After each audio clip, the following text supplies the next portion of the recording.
আপনারা যাতে সুশৃঙ্খল একটা প্রোগ্রাম উপহার পান এটাই চেষ্টা করতেছেন। আপনাদেরকে কষ্ট দিতে আসে নাই, একটু সহযোগিতা করেন। জি মাশাআল্লাহ, হ্যাঁ ঠিক আছে।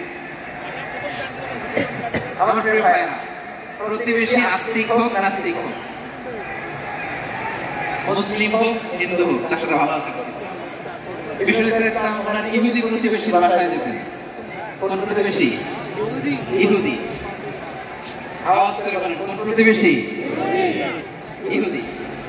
এক ইহুদি কিশোর বিষ্ণু ইসলামের খেদমত করতে, ইহুদি ছেলে আমার নবীর খেদমত করতে, তারা ছিল নবীর প্রতিবেশী।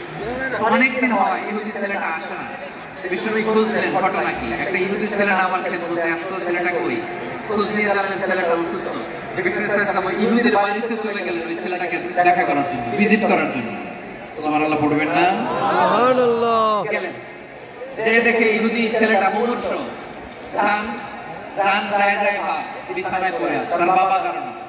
বিশ্বনবী তার মাথার পাশে বসলেন, মাথায় হাত বুলিয়ে দিলেন, আর ছেলেটাকে বললেন আসলিম, হে ইহুদি ছেলে আসলিম, ইসলাম ধর্ম গ্রহণ করো।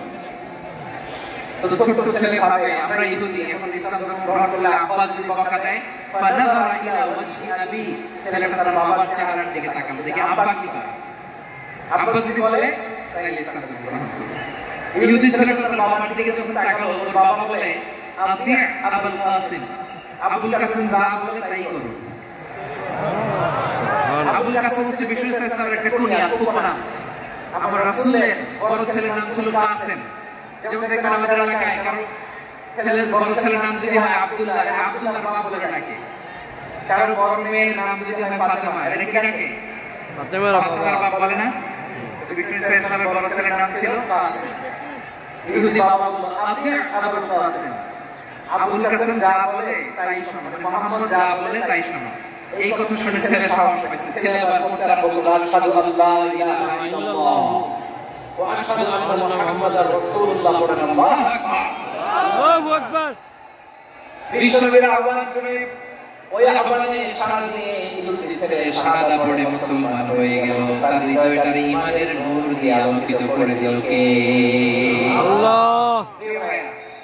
এবার রাসূল সাল্লাল্লাহু আলাইহি ওয়াসাল্লাম বের হয়ে আসলেন, আর বললেন আলহামদুলিল্লাহিল্লাযী আনকাযাহু মিনান নার। প্রশংসা সে আল্লাহ, যে আল্লাহ জাহান্নামে চলে যাচ্ছিল প্রায় এমন একটা লোককে মুহূর্তের মধ্যে কালিমায়ে শাহাদাতের বদৌলতে জান্নাতি বানিয়ে দিলেন। আওয়াজ করে পড়েন সুবহানাল্লাহ, সুবহানাল্লাহ। এই হাদিস থেকে আমরা কি শিখলাম? What is the moral of the story? এক নম্বর স্টোরি হলো প্রতিবেশী ইহুদি হোক হিন্দু হোক, যাবেন, সম্পর্ক রাখবেন, উপহার দিবেন, বিপদে পাশে দাঁড়াবেন। তাইলেই তো আপনাদের প্রতি মুসলমানদের প্রতি তারা আকৃষ্ট হবে, ঠিক কিনা বলেন? আপনি যদি হিন্দুদের সাথে বৌদ্ধদের সাথে নাই মিশেন, নাস্তিকের কাছে নাই যান, ইসলামের সৌন্দর্যটা ওরা বুঝবে কেমনে? আমার অনেক হিন্দু পরিচিত ভাই আছে, আমাদের ইফতারের প্রোগ্রামে এসে একসাথে ইফতারি করে। অনেক মদখোর আমার সাথে বসে একসাথে ডিনার করে, হাফ প্যান্ট পরা, গলায় স্বর্ণের চেইন, হাতে স্বর্ণের ব্রেসলেট, আইসা আমার সাথে ডিনার করছে। আছে এরকম গাছাখো, আমি বলে আসো, ওয়েলকাম টু মাই ডিনার, আসো বসো। বসলেই তো আমি ওর ডিএনএ চেঞ্জ করে দেওয়ার সুযোগ পাবো। ছিল এবার ঠিক আসতে হবে আমার কাছে। Our door is open. The door of Islam is open 24/7. সব সময় আমাদের ইসলামের দরজা আমার মুসলিম ভাইদের জন্য খোলা আছে নাই? এই হাদিস থেকে দুইটা শিক্ষা। এক নম্বর শিক্ষা, প্রতিবেশী মুসলিম হোক অমুসলিম হোক, যান, অসুস্থ হলে একটু আপেল নিয়ে যান, আঙ্গুর নিয়ে যান, কমলা নিয়ে যান, তাদের সাথে ভালো আচরণ করেন। ইসলামের বিউটি দেখে, সৌন্দর্য দেখে অবাক হবে। নসিব ভালো হলে কোনদিন কালিমা পড়ে মুসলমান হয়ে যাবে, ঠিক না বলেন? তাহলে অমুসলিমের সাথে ভালো সম্পর্ক। বিশ্বনবী ইহুদির বাড়িতে গেলেন, ইহুদির বাড়ি, আর আমার মুসলমান ভাই আমাকে কাফের বলে, এরকম আছে না নেই? মুসলিম মুসলিমকে দেখতে পারে না, সহ্য করতে পারে। বিশ্বনবী সাল্লাল্লাহু আলাইহি ওয়াসাল্লাম ইহুদির বাড়িতে গেলেন, এটা একটা শিক্ষা। আর একটা শিক্ষা হলো ভাইরা, ধাক্কা মেরে এসে সামনে শিখলাম, প্রোগ্রাম তো শেষ হচ্ছে, এখনই শেষ হচ্ছে। এই যে আমাদের বক্সিবাই ওয়াদা নিল, হাত তোলো, মিম বলে এত কথা বললো, আমি জায়গায় জায়গায় খালি হাত মারাই তোমাদের নাকি? হ্যাঁ, হাত মারাই শুধু। এই ধাক্কায় ধাক্কায় এদিকে হাত মারাই দিতেছে, হয়েছে তো দেখলাম, ঠিক আছে মাশাআল্লাহ। অনেক সুশৃঙ্খল, অন্যান্য যে কোনো জেলার চেয়ে সুশৃঙ্খল। আমার দিকে তাকাও, আমার দিকে তাকাও। ঠিক আছে, এই যে দাঁড়িয়ে আছে একটা ছেলে নড়ে না, দেখছেন? হ্যাঁ, এইভাবে। আর একটা মজাদার কথা আছে, শোনো। এই হাদিস থেকে আমাদের শিক্ষা হলো, আমার প্রতিবেশী যেই ধর্মের হোক, অসুস্থ হলে যাবো, কি বলেন ভাইরা? যাবেন না? যাবেন না আপনারা? আচ্ছা, 2 নম্বর শিক্ষা হলো, বিষ্ণু ইসলামের খাদেম ছিল ইহুদি। এতদিন খেদমত করলো, একদিনে বিশ্বনবী ওরা কালিমার দাওয়াত দেয় নাই। কারণ কি? বিশ্বনবী একটা ভালো সময়ের অপেক্ষা করতেছিলেন, প্রপার টাইমিং। দাঈর কাজ হচ্ছে দাঈ আল্লাহ, সে হচ্ছে সুযোগ সন্ধানী। দাঈ সুযোগ খুঁজে, কখন দাওয়াত দিলে ব্যাটে বলে হবে, ঝোপ বুঝে কোপ মারে, ঠিক কিনা বলেন? বিষ্ণু ইসলাম ভালো সময়ের অপেক্ষা করতেছিলেন, দেখি ভালো সময় আসুক আসুক আসুক আসুক। আস্তে আস্তে এমন সময় আসছে, ছেলে এবার মুমূর্ষ, অসুস্থ ব্যক্তির হৃদয় অত্যন্ত নরম থাকে। হসপিটালে যখন কেউ যায়, তার হৃদয়টা বড্ড নরম থাকে, মৃত্যুর ভয়ে তার অন্তরটা নরম থাকে, ঠিক কিনা বলেন? এই প্রপার টাইমিং এর অপেক্ষা করতেছিলেন। যখন এই টাইমিং পেয়েছেন, দাওয়াত দিলেন, পড়ো লা ইলাহা ইল্লাল্লাহ, সুবহানাল্লাহ পড়েন সবাই। তাহলে ইসলাম অমুসলিম প্রতিবেশীর সাথে ভালো আচরণ করতে হবে। ইসলাম অমুসলিম মাতা পিতার সাথে ভালো আচরণ করতে হবে। মাতা পিতা যদি অমুসলিম হয়, তারা ফেলে দিতে পারবেন? পারবেন, পারবেন? আমার লালমনিরহাটের ভাইরা, অনেক হিন্দু ছেলে আমাদের হাতে শাহাদা পড়ে মুসলিম হয়, কিন্তু ওর মা মুসলমান হয় নাই, বাবাও হয় নাই। এরকম আছে না নাই? আছে। তো ও হয়েছে মুসলিম, মা বাপ হিন্দু, এখন মা বাপ কি বাদ? হ্যাঁ, মা বাপ বাদ দেওয়া যাবে? যে মা আপনার 9 মাস 8 মাস পেটে ধারণ করলো, আপনার মায়ের নার ছেঁড়া ধর, আপনি ওই মারে বাদ দিতে পারবেন? যে মায়ের বুকের তাজা দুধ খেয়ে আপনি আজকে বাড়ন্ত তাজা তোর তাজা, ওই মারে বাদ দেওয়া যাবে না। মায়ের একেবারে দুধের দাম কাটিয়া গায়ের চাম, পাপুষ বানাইলে ঋণের শোধ হবে না। এমন দরদি হবে কেউ হবে না আমার মা গো। মায়ের একেবারে দুধের দাম কাটিয়া গায়ের চাম, পাপুষ বানাইলে ঋণের শোধ হবে না। এমন দরদি হবে কেউ হবে না আমার মা। ঠিক না? মাকে তো বাদ দেওয়া যায় না। وقضى ربك ألا تعبدوا إلا إياه وبالوالدين إحسانا। আল্লাহ বলে, অবধারিত 2টা ভার্ডিক্ট তোমাদের জন্য, এক আল্লাহর ইবাদত করবা আর মা বাবার প্রতি ইহসান করবা। আদেশ রাখা, মা বাবার প্রতি ইহসান করতে হবে। আমার মা হিন্দু হোক, ভালো আচরণ করতে হবে, বৌদ্ধ হোক, ভালো আচরণ করতে হবে। আমার যে সমস্ত হিন্দু ভাইয়েরা মুসলিম হয়েছে, তোমাদের মা বাবা এখন মুসলমান হয় নাই, তাদের সাথে ভালো আচরণ করতে হবে। আপনাদের খেদমত নিজে করতে হবে, অথবা খেদমতের ব্যবস্থা করাই দিতে হবে। মান্থলি যে খরচ লাগে এটা দিতে হবে। আরে তুমি এখন মুসলিম, তোমার মা বাবা হিন্দু, এখনই তো সুযোগ ইসলামের সৌন্দর্য দেখানো। এখন মা বাবা যদি দেখে, আরে এটা হিন্দু থাকতে তো বদমাইশ ছিল, বেয়াদব ছিল, কি এমন ধর্ম সে গ্রহণ করলো যেটা গ্রহণের সাথে সাথে সে পাল্টে গেল? কি এমন ধর্ম সে গ্রহণ করেছে যেটা তার জীবনকে আলোকিত করে দিয়েছে? নসিব ভালো হলে তারাও কালিমা পড়ে মুসলমান হয়ে যাবে। ইসলামের স্ত্রীর নাম ছিল আয়েশা রাদিয়াল্লাহু তাআলা আনহা। আবু বকর রাদিয়াল্লাহু তাআলা আনহু, আবু বকর রাদিয়াল্লাহু তাআলা আনহুর আরেক মেয়ের নাম হচ্ছে আসমা। কি নাম? দুজনই আবু বকর রাদিয়াল্লাহু তাআলা আনহু। আসমা, নাম দুটা কেমন লাগে?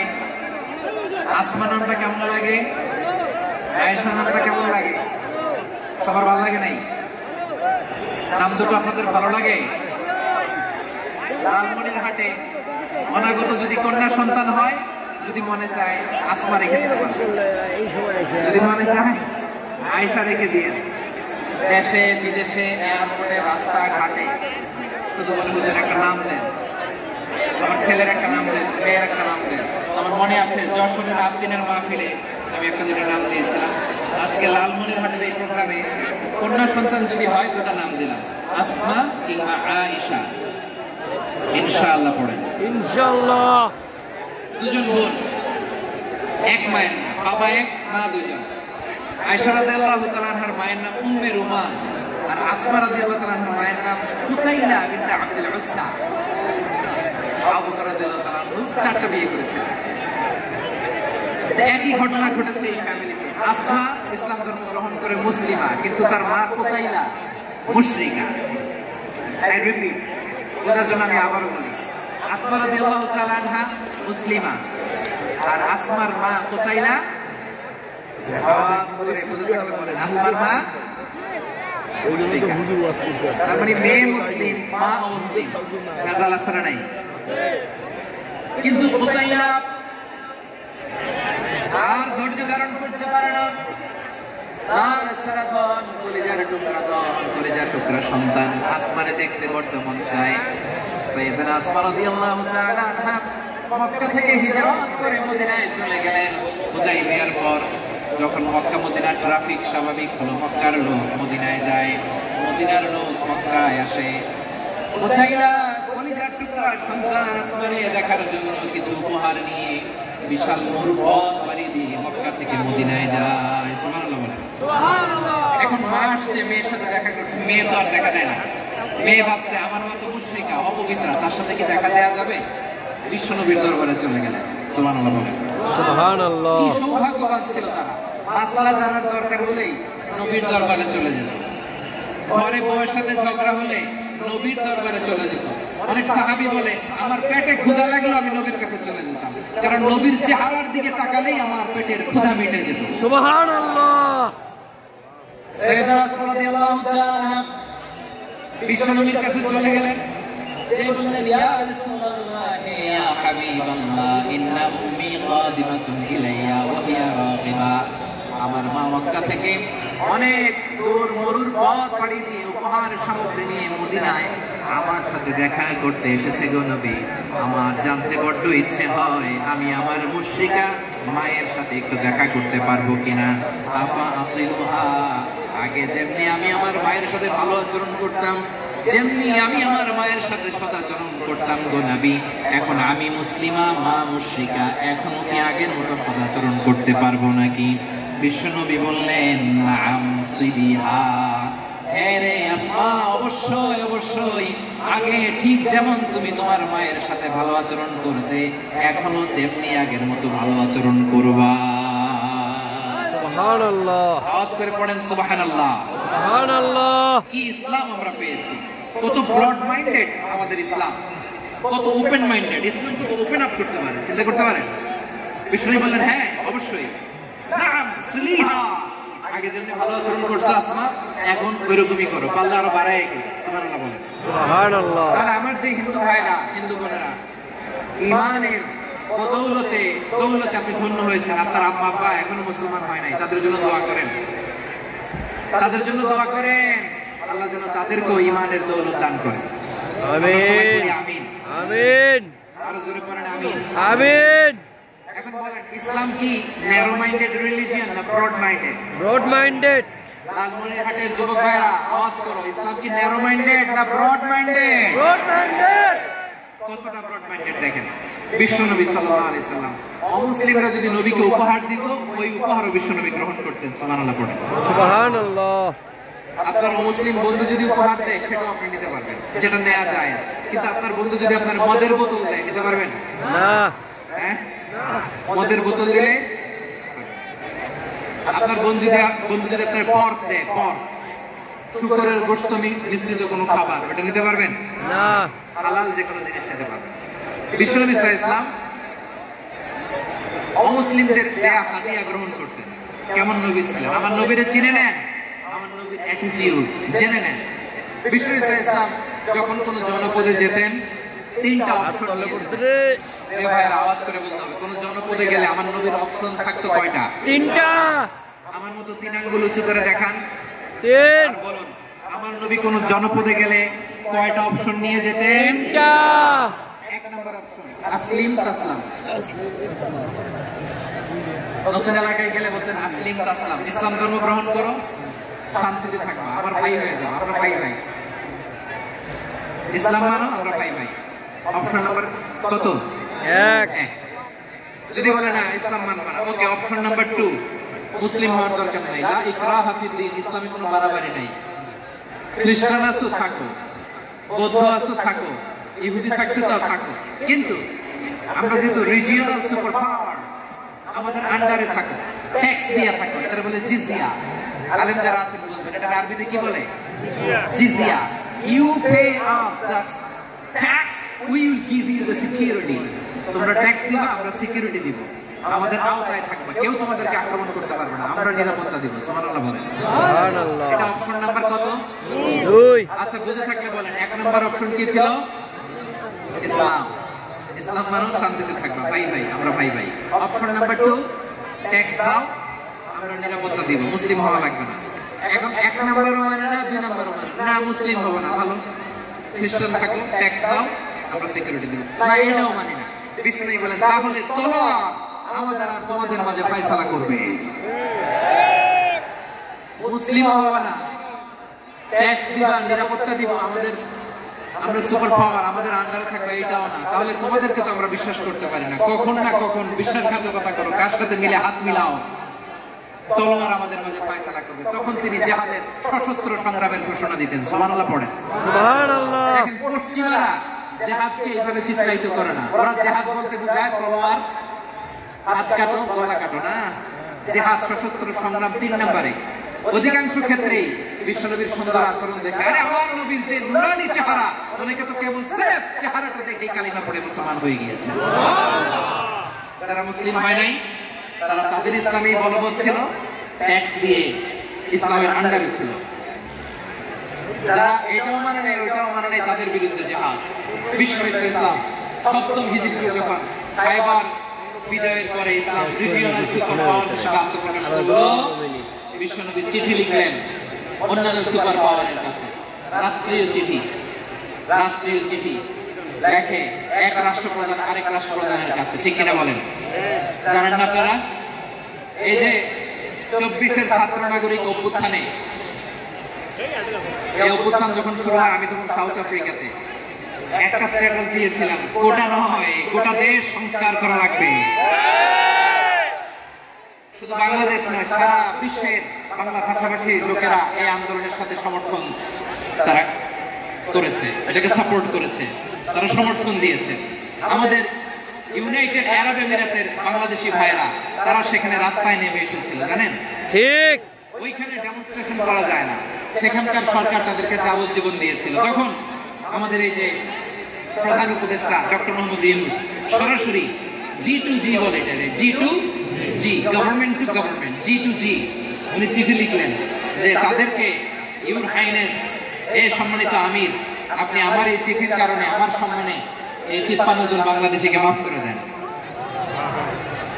এই চিঠির বদৌলতে বেকসুর খালাস পেয়ে গিয়েছিল আমাদের ভাইরা, জানেন না এই ঘটনা আপনারা? তাহলে গভর্নমেন্ট টু গভর্নমেন্ট চিঠি দেওয়া হয়। 7ম হিজরিতে বিশ্ব ইসলাম সব সুপার পাওয়ারের কাছে চিঠি দিলেন, রোমান সম্রাটের কাছে, পারস্য অধিপতির কাছে, মিশরের অধিপতির কাছে, সবার কাছে চিঠি লিখলেন। চিঠির ভাষা ছিল এরকম, মিন মুহাম্মাদিন রাসূলিল্লাহ ইলা মুকাওকিস আযীমিল কিবত, মুহাম্মদ রাসূলুল্লাহর পক্ষ থেকে মিশরের বাদশার কাছে, আসলিম তাসলাম, ইসলাম মানো, শান্তিতে থাকবা, সালামুন আলা মান ইত্তাবাআল হুদা, শান্তি তার জন্য যে হেদায়েতের অনুসরণ করে। সুবহানাল্লাহ পড়েন। সুবহানাল্লাহ। এই চিঠি অনেকে ভালোভাবে রিসিভ করেছে, অনেকে এই চিঠি পাওয়ার পরে নবীর কাছে আবার ইন রিটার্ন উপহার পাঠিয়েছে। কি পাঠিয়েছে? উপহার। মিশরের বাদশা মুকাওকিস, তিনি বিশ্বনবীকে বিশাল এক উপহারের ডালি পাঠিয়েছেন। মিশরের বাদশা মুকাওকিস ছিলেন ধর্মে খ্রিস্টান।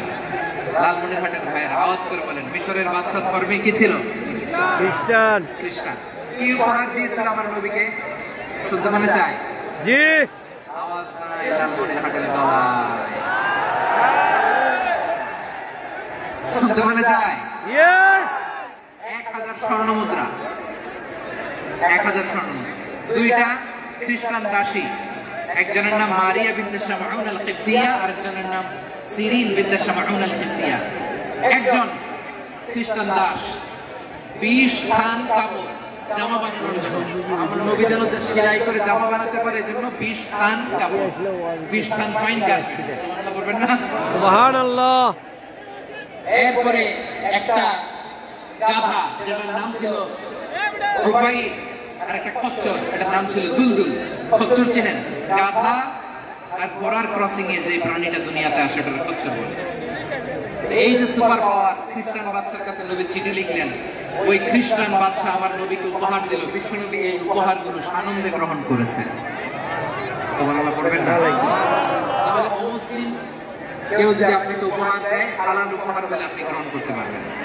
অনুরূপভাবে পারস্যের বাদশা, রোম সম্রাট বিশ্বনবীকে উপহার পাঠিয়েছেন, আমার নবী সবগুলো উপহার গিফট গ্রহণ করেছেন। সুবহানাল্লাহ বলেন। সুবহানাল্লাহ। তাহলে প্রিয় লালমনিরহাট, আওয়াজ করে বলুন, ইসলাম কি ন্যারো মাইন্ডেড রিলিজিয়ন না ব্রড মাইন্ডেড? Broad minded. আম্মা জান আয়েশার কাছে মাসালা জানতে চায় মেয়েরা, এ আম্মা জান, অগ্নি উপাসকেরা তাদের ঈদের দিন নওরোজের সময় আমাদেরকে পাখি দেয়, নেওয়া যাবে?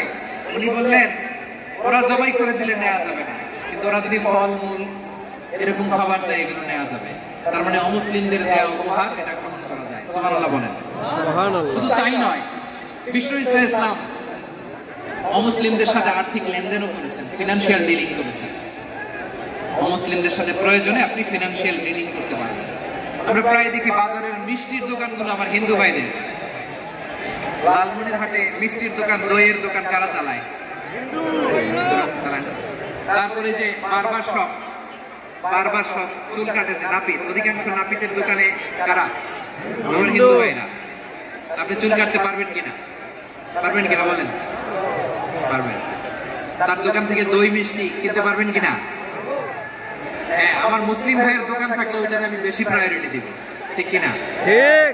কিন্তু যদি তাদের সার্ভিস নিতে চান, প্রোডাক্ট নিতে চান, পারবেন। তার দলিল সহিহ বুখারী, আম্মা জান আয়েশা রাদিয়াল্লাহু তাআলা আনহা বলেন, ইশতারা রাসূলুল্লাহ সাল্লাল্লাহু আলাইহি ওয়াসাল্লাম মিন ইয়াহুদিয়্যিন তুআমান ওয়া রাহানাহু দিরআহু মিন হাদিদ। রাসূল সাল্লাল্লাহু আলাইহি ওয়াসাল্লাম এক ইহুদির কাছ থেকে, কার কাছ থেকে? সবাই বলে নাই। ইহুদির কাছ থেকে। ইহুদি, আমার নবী, প্যারা নবী এক ইহুদির কাছ থেকে জব কিনেছিল, জব, বার্লি, যেটা দিয়ে রুটি বানায়। ওই জবের দাম দেওয়ার টাকা পয়সা নবীর কাছে ছিল না, ফলে নবী ওনার একটা পোশাককে মর্গেজ রেখেছিলেন, মর্গেজ, বন্ধক, যে এখন এটার দাম দিতে পারবো না, কয়েক কেজি বার্লি নিয়ে যাই আর বন্ধক হিসেবে আমার জামাটা রেখে গেলাম, যেদিন দাম দিব ওই দিন জামাটা ছুটাই নিয়ে যাবো। সুবহানাল্লাহ পড়বেন না? সুবহানাল্লাহ। বাকিতে নিছিলেন, বাকিতে। দিরআহু মিন হাদিদ, লোহার তৈরি বর্ম, মানে যুদ্ধের পোশাক, লোহা দিয়ে বানানো। বিশ্বনবী বললেন, কয়েক কেজি জব দাও, টাকাটা পরে দিব, এখন টাকা নাই, বন্ধক হিসেবে, মর্গেজ হিসেবে আমার জামা রেখে গেলাম, যখন টাকা দিব জামা ছুটাই নিব। আওয়াজ করে বলতে হবে সুবহানাল্লাহ। সুবহানাল্লাহ। এ থেকে বোঝা গেল মুসলিমদের সাথে ফিনান্সিয়াল ডিলিং করা যায়, অর্থনৈতিক লেনদেন করা যায়, কেনাবেচা করা যায়, প্রোডাক্ট কেনা যায়। এমনকি আমাদের মসজিদে নববীতে বারান্দায় আপনারা একটা অটোমেটিক ফ্লাইং আমব্রেলা দেখছেন? জি। সূর্য যখন বাড়ে মসজিদে নববীর বারান্দায়, ইয়ার্ডের মধ্যে অটোমেটিক্যালি কিছু আমব্রেলা আছে, সা করে খুলে যায়, আর সূর্যের তাপ লাগে না। আবার সন্ধ্যাবেলায় এই আমব্রেলা গুলো ওরা ক্লোজ করে ফেলে, দেখেন নাই না? দেখছেন? জি। এই মসজিদে নববীকে সর্বোচ্চ উন্নত মানের কনস্ট্রাকশন ইনফ্রাস্ট্রাকচার ডেভেলপ করার জন্য কর্তৃপক্ষ কিছু অমুসলিম ইঞ্জিনিয়ারের, ডিজাইনারের সহায়তা নিয়েছিল। সুবহানাল্লাহ বলেন। সুবহানাল্লাহ। কোন দলিলের ভিত্তিতে? এই দলিলের ভিত্তিতে যে বিশ্ব ইসলাম অমুসলিমদের সাথে লেনদেন করেছেন। আওয়াজ করে বলতে হবে আল্লাহু আকবার। আল্লাহু আকবার। শুধু তাই নয়, ইন কেস অফ ইমার্জেন্সি, প্রয়োজনে ইসলামের খাতিরে, ইসলামকে সামনের দিকে এগিয়ে নিয়ে যাওয়ার জন্য অমুসলিমদের সাপোর্ট নেওয়া জায়েজ আছে। সুবহানাল্লাহ বলেন। সুবহানাল্লাহ। অমুসলিমদের সাপোর্ট নেওয়া, তাদের থেকে অর্থ নেওয়া, পলিটিক্যাল সাপোর্ট, পলিটিক্যাল অ্যাসাইলাম নেওয়া জায়েজ। আমাদের অনেক বিশ্ববরেণ্য দায়ীরা আমেরিকায় অস্থায়ীভাবে অ্যাসাইলাম নিয়ে থাকে, নিজের দেশে গেলে ফাঁসিতে ঝুলাই দিবে। যুগ যুগ ধরে দায়ীদের উপর এরকম অত্যাচার আর নির্যাতন আছে না নাই? মিশরের অনেক দায়ীরা পাশ্চাত্যে যেয়ে থাকে। এই যে তারা পলিটিক্যাল অ্যাসাইলাম নিয়ে থাকে, রাজনৈতিক আশ্রয়, এটা জায়েজ আছে না? এটা যে জায়েজ আছে তার প্রমাণ স্বয়ং বিশ্বনবী সাল্লাল্লাহু আলাইহি ওয়াসাল্লাম পলিটিক্যাল সাপোর্ট নিয়েছিলেন মুসলিমদের কাছ থেকে। সুবহানাল্লাহ বলেন। সুবহানাল্লাহ। মজাদার একটা ঘটনা শুনবেন ইনশাআল্লাহ। দেখে তো মনে হয় না শোনার ইচ্ছা আছে। শুনবো। আছে আছে আছে গলায় জোর আছে আছে। লিল্লাহি তাকবীর, আল্লাহু আকবার, লিল্লাহি তাকবীর, নারে তাকবীর, আল্লাহু আকবার। মাশাআল্লাহ।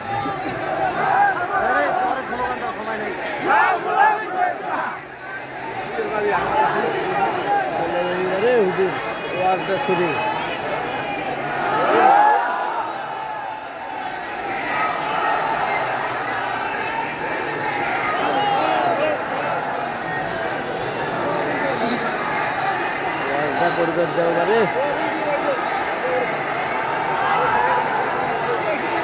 এই যে 2-4টা লোক। মাশাআল্লাহ মাশাআল্লাহ। থামুন থামুন আমার ভাইরা। বিশ্বনবীর বয়স তখন প্রায় 51 বছর। কত বছর? 51। বিশ্বনবীর সবচেয়ে কাছের মানুষ খাদিজা রাদিয়াল্লাহু তাআলা আনহা ইন্তেকাল করেছেন। বিশ্বনবী বড্ড কষ্ট পেলেন, হৃদয়টা ভেঙে খান।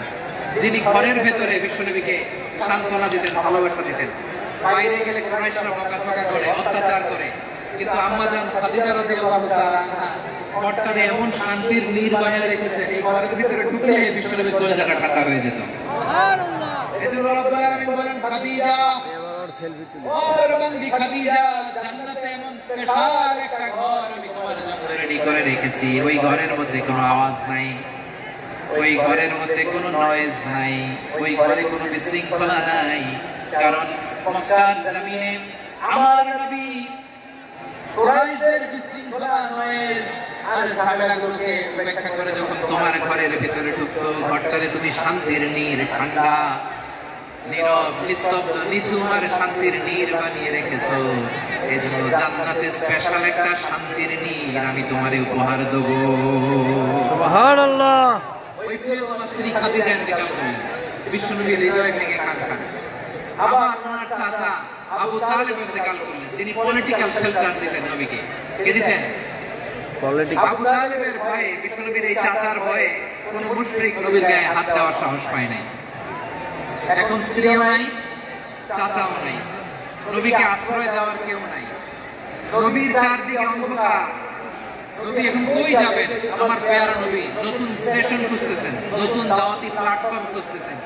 তিনি যায়েদ বিন হারেসা রাদিয়াল্লাহু তাআলা আনহুকে নিয়ে মক্কার পাশের একটা নেইবরিং সিটি তায়েফে চলে গেলেন।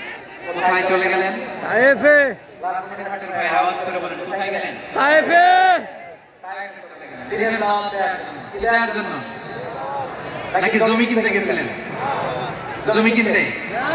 দুনিয়ার যশ খ্যাতির জন্য না, নিজের কোনো লাভের জন্য? তায়েফবাসীদেরকে জাহান্নামের আগুন থেকে বাঁচানোর জন্য। আওয়াজ করে বলতে হবে, ঠিক না? ঠিক। বিশ্বনবী বিশাল মরুপথ, পাহাড়ি পথ পাড়ি দিয়ে তায়েফের মরুজমিনে গেলেন। কোরআনের দাওয়াত নেই, ইমানের দাওয়াত নেই, কিন্তু তায়েফের লোকেরা বিশ্বনবীর দাওয়াতকে শুধু প্রত্যাখ্যান করেই থামে নাই, তারা বিশ্বনবীর সাথে অত্যন্ত খারাপ আচরণ করেছে। বিশ্বনবীকে শারীরিকভাবে হেনস্থা করেছে, আমার নবীকে শারীরিকভাবে অত্যাচার করেছে, আমার প্রিয় নবীর গায়ে পাথর মেরেছে, বিশ্বনবীর গায়ে ঝরঝর করে রক্ত ঝরেছে, নবী জমিনের মধ্যে লুটিয়ে পড়েছে, আবার মেরেছে, আবার নবী হাঁটতে শুরু করলেন, পেছন থেকে আবার মেরেছে, আবার নবী রক্তাক্ত হয়ে জমিনের মধ্যে লুটিয়ে পড়লেন, আবার মেরেছে। বিশ্বনবীর মতো এত সুস্ত্রী মানব, বিশ্বনবীর মতো এত শুভ্র মানব, বিশ্বনবীর মতো এমন চমৎকার ব্যবহার দিয়ে রব্বুল আলামিন কাউকে বানান নাই। এরকম চমৎকার মানুষটাকে তারা তায়েফের ওই জমিনে রক্তাক্ত করেছে। বিশ্বনবী দুনিয়ার কোনো স্বার্থের জন্য সেখানে যান নাই, নিজের কোনো লাভের জন্য, প্রাপ্তির জন্য যান নাই, তায়েফবাসীদের জাহান্নামের আগুন থেকে বাঁচাতে গিয়েছে। ঠিক কিনা বলেন?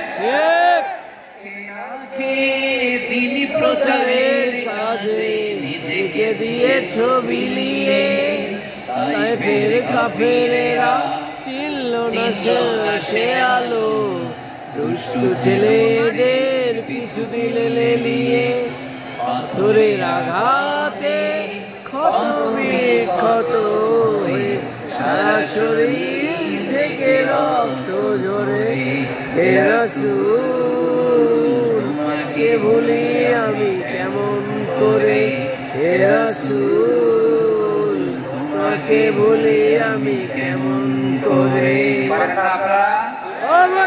ধরুন আমার সাথে, হাজার ব্যথা বেদনার পরে ফিরে আসনি তুমি আপন দিলে, দিনের আলো তুমি ছড়িয়ে দিলে, চলে গেলে মদিনায় মক্কা ছেড়ে।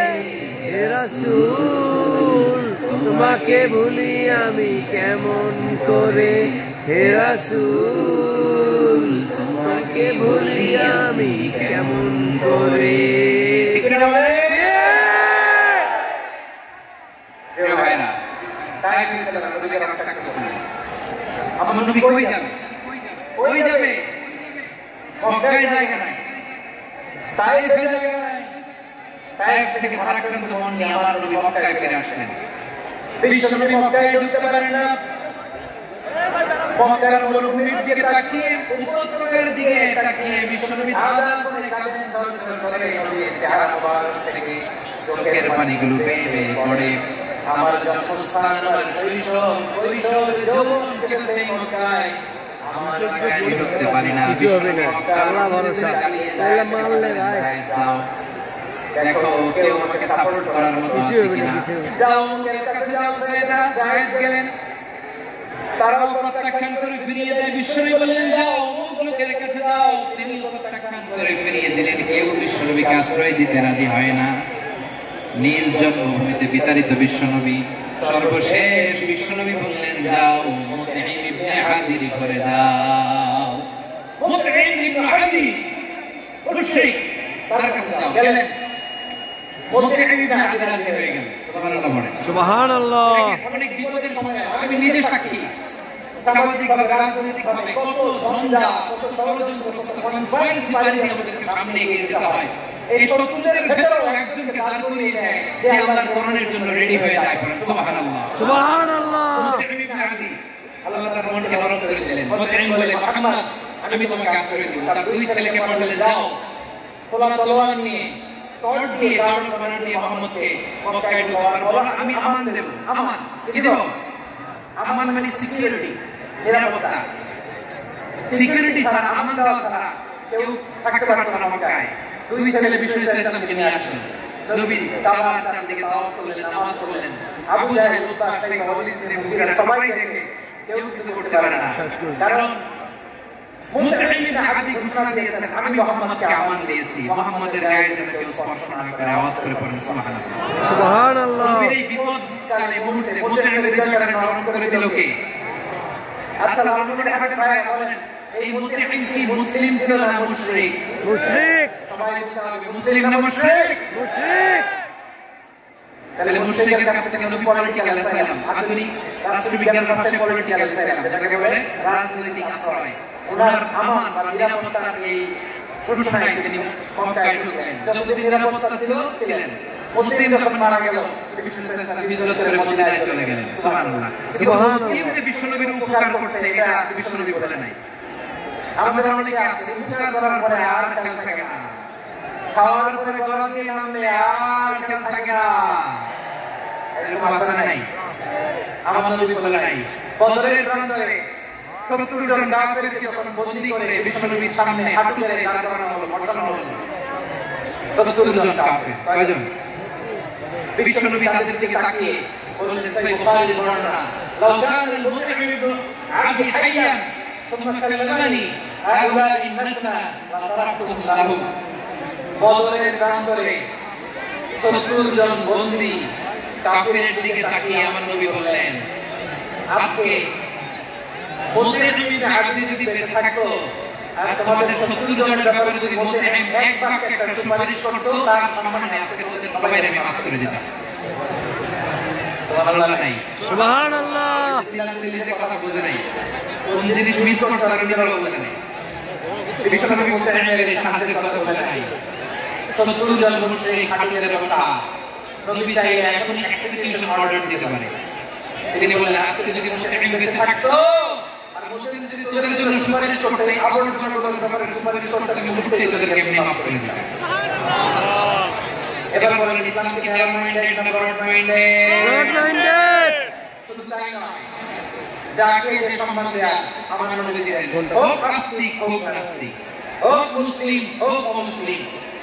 বিশ্ব ইসলাম যখন রোমান সম্রাটের কাছে চিঠি লিখেছেন, আমার প্রিয় লালমনি ঘাটে ভাই অল্প কয়েক মিনিট কয়েকটা জরুরি কথা বলবো। এদিকে তাকান। রোমান সম্রাটের কাছে বিশ্বনবী যখন চিঠি লিখলেন মিন মুহাম্মদ রাসূলুল্লাহ ইলা হিরাকলা আযীমের রোম, মুহাম্মদের পক্ষ থেকে হিরাক্লিয়াসের কাছে যিনি হচ্ছেন আযীমের রোম, এটা নবী নিজ থেকে বানায় লিখছেন অতিরিক্ত সম্মান দিয়ে। কোন রাষ্ট্রপ্রধান যখন আসে তাদেরকে আমরা কি বলি জানেন? তার নামের শেষে HE এটা লিখতে হয়, H.E. মানে হিজ এক্সেলেন্সি। কি লেখে? হিজ এক্সেলেন্সি অথবা ইউর হাইনেস, ইউর ম্যাজেস্টি। দেখেন বিশ্বনবী সাল্লাল্লাহু আলাইহি ওয়াসাল্লাম সব নবীদের নবী, তিনি একজন মুশরিক খ্রিস্টান সম্রাট রোমান সম্রাটের কাছে চিঠি লিখতেছে ইলা হিরাকলা আযীমের রোম, হিরাক্লিয়াসের কাছে আমার চিঠি, যিনি রোমের আযীম, হিজ হাইনেস, রোমের অনেক সম্মানিত এক বাহাদুর। আওয়াজ করে বলেন সুবহানাল্লাহ। সুবহানাল্লাহ। যাকে যে সম্মান দেয় এটা বিশ্বনবী দিতেন। এমনকি যে ইহুদিরা ভালো ছিল, এই ইহুদিদেরও প্রশংসা করেছেন বিশ্বনবী মুহাম্মদুর রাসূলুল্লাহ সাল্লাল্লাহু আলাইহি ওয়াসাল্লাম। এক ইহুদির প্রশংসা করেছেন বিশ্বনবী। ইহুদি কার? ইহুদি। আমি তো আমার ভাইয়ের প্রশংসা করি না, আমি তো এক আলেম আরেক আলেমের স্পেস দেই না, আমি তো এক দায়ী আরেক দায়ীর সাথে বসতে চাই না। আমার নবী ইহুদির প্রশংসা করে। কার প্রশংসা? ইহুদি। ইহুদির নাম ছিল মুখাইরিক। সিরাত গ্রন্থ থাকলে পাবেন। তিনি বলেছেন মুখাইরিক খাইরু ইয়াহুদ, Mukhairiq is the best of the Jews. জিউসদের মধ্যে সে সবচেয়ে ভালো। কেন প্রশংসা করলেন তার? এর কারণ মদিনা চার্টারে কথা ছিল সব ধর্মের মুসলিম মুশরিক ইহুদিরা মিলে মদিনাকে রক্ষা করবে। কিন্তু তৃতীয় হিজরিতে যখন উহুদের যুদ্ধ শুরু হলো, সবার কথা ছিল যেই আক্রমণ করবে আমরা মদিনাকে বাঁচাবো। কোন শহরকে বাঁচাবো? মদিনাকে।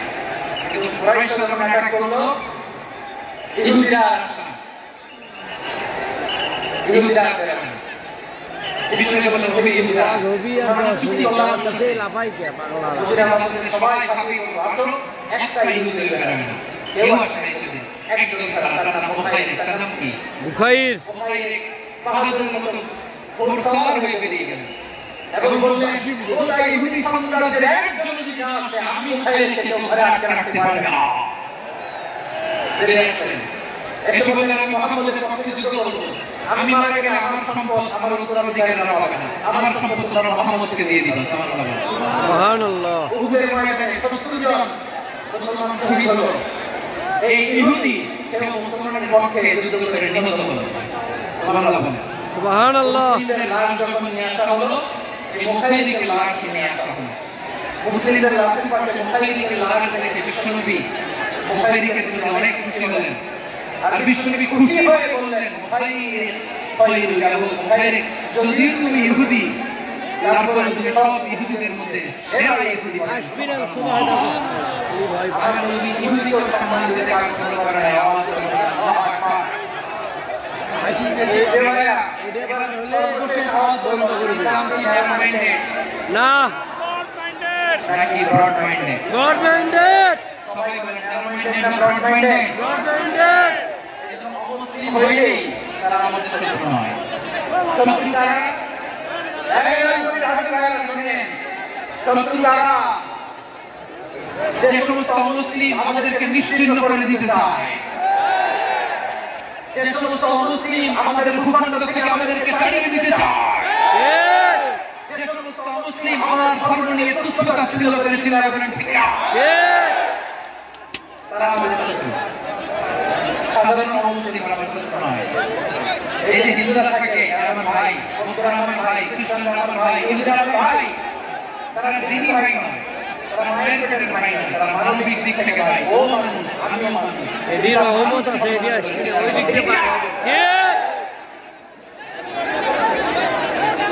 যারা আমাদের অস্তিত্বকে নিশ্চিহ্ন করতে চায়, যারা আমাদের জীবনটাকে দখল করতে চায়, যারা আমাদেরকে নিয়ে মাকারি করে, টিটকারি করে, আমার ধর্ম নিয়ে খেলা করে, তাচ্ছিল্য করে, ওদের বিরুদ্ধে আমাদের জিহাদ।